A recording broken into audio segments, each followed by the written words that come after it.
Dans le football moderne, il faut savoir faire la différence entre une information séduisante et une réalité concrète. L'idée que Bernardo Silva attend uniquement le FC Barcelona, sans écouter aucune autre offre, peut sembler forte, presque évidente pour certains, mais lorsqu'on prend le temps d'analyser la situation avec précision, on comprend rapidement que le dossier est bien plus complexe qu'il n'y paraît. Depuis plusieurs saisons déjà, le nom de Bernardo Silva revient avec insistance du côté du FC Barcelona. Ce n'est pas une simple rumeur passagère. C'est un lien qui s'est construit dans le temps, basé sur une cohérence footballistique réelle. Bernardo Silva est un joueur qui correspond parfaitement à l'ADN du club catalan.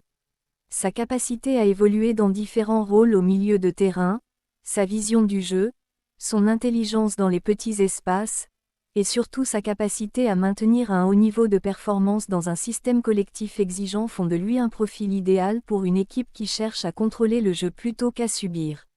Mais malgré cette compatibilité évidente, un transfert ne dépend jamais uniquement du profil du joueur. Il dépend d'un ensemble de facteurs qui dépassent largement le terrain.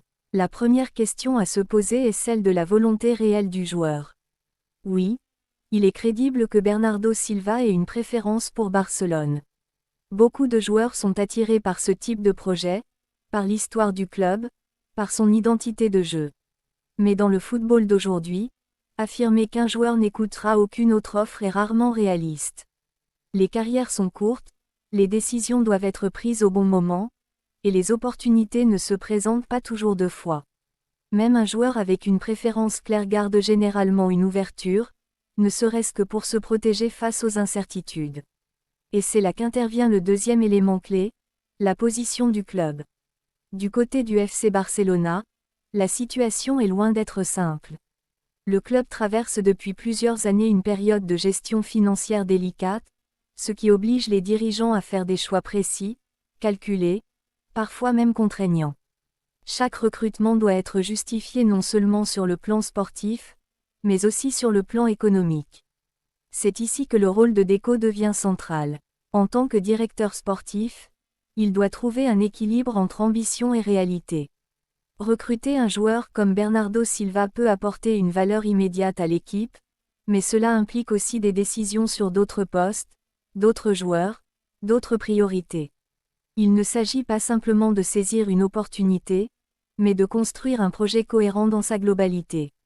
Un autre aspect souvent sous-estimé dans ce type de dossier est celui du timing.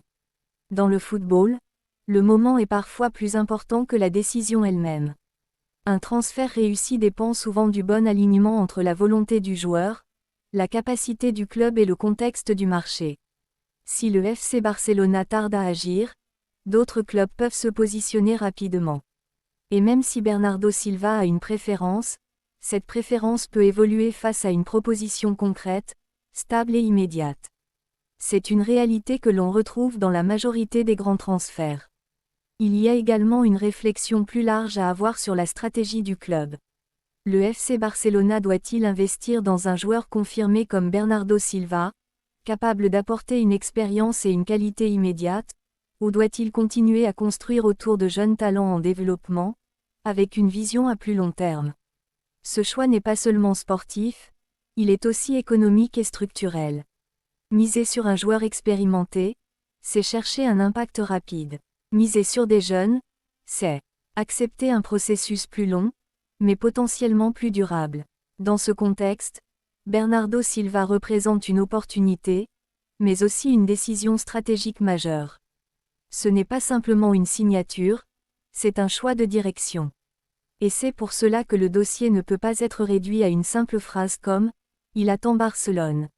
La réalité est faite de négociations, de priorités, de contraintes et de décisions qui se construisent dans le temps.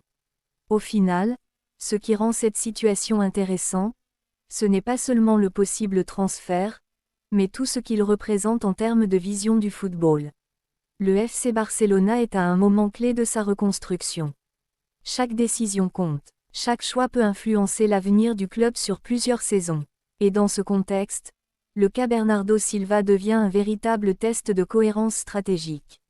Alors la question est simple, mais elle mérite une vraie réflexion.